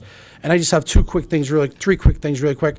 There's a Halloween festival at the Electric City Trolley Museum, which will be Sunday, October 15th, 11 to 3 p.m.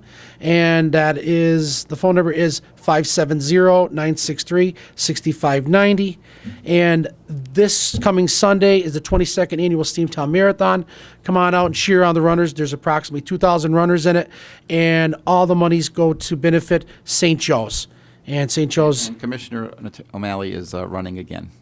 and hopefully I'll get my 22nd win. We'll see. Come on out, cheer on the runners. It really matters. And the finish line is going to be on Washington Avenue by the courthouse. So please come on out and see the runners finish. And I'd like to wish everyone a happy, safe Columbus Day weekend. Thank you very much. I'd like to make a motion to adjourn the meeting. Do I have a second? Second. Roll call. Yes. Yes. Commissioner Terrian's gone? Thank you. Okay, I want a cookie.